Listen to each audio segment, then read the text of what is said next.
గజం కేవలం 23,000 రూపాయలతో 165 గజాల భూమి కేవలం 38 లక్షలు మాత్రమే.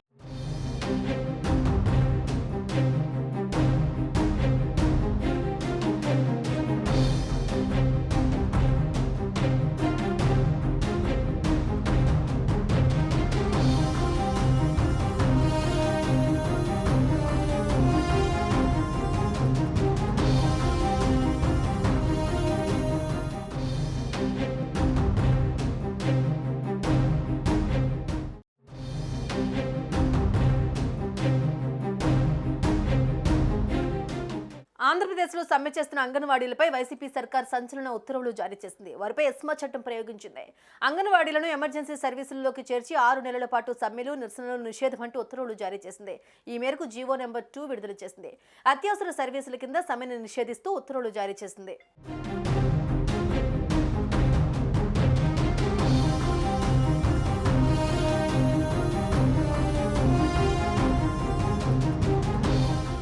అంగన్వాడీలు సమ్మె చేస్తే చర్యలు తీసుకుంటామని ఉత్తర్వుల్లో ఏపీ ప్రభుత్వం తెలిపింది. సమ్మె కారణంగా కేంద్రాలలో గర్భిణీ స్త్రీలు, పసిపిల్లలు తీవ్ర ఇబ్బందులు పడతారని జగన్ సర్కారు అంగన్వాడీ కార్యకర్తలను విధులకు హాజరు కావాలని విజ్ఞప్తి చేశారు. జనవరి 5లోగా విధుల్లో చేరాలని ఆదేశాలు జారీ చేసిన అంగన్వాడీలు బేఖాతరు చేయడంతో తాజాగా సమ్మెపై 6 నెలల పాటు నిషేధం విధించింది. మరోవైపు గడిచిన 26 రోజులుగా సమ్మె చేస్తున్న అంగన్వాడీ వర్కర్లు, హెల్పర్ల వేతనాల్లోనూ ప్రభుత్వం కోత విధించింది. సమ్మెలో ఉన్న కాలానికి సంబంధించి వేతనం కట్ చేసింది. నెల వర్కర్ల ఖాతాలో పడుతున్న 10,000 రూపాయల వేతనం స్థానంలో ప్రభుత్వం ఈ నెల 8,050 రూపాయలు మాత్రమే జమ చేసింది.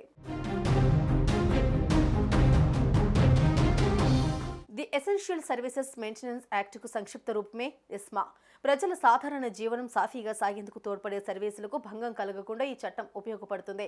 వైద్యం, ప్రజా రవాణా వంటి అత్యవసర సేవలు అందించే రంగాలలోని సిబ్బంది సమ్మెల పేరుతో విధులకు గైర్హాజరు కాకుండా ప్రభుత్వం ఈ చట్టం ప్రయోగించవచ్చు. ఈ చట్టం ప్రకారం సమ్మెకు ఆర్థిక సహకారం అందించేవారు శిక్షార్హులే.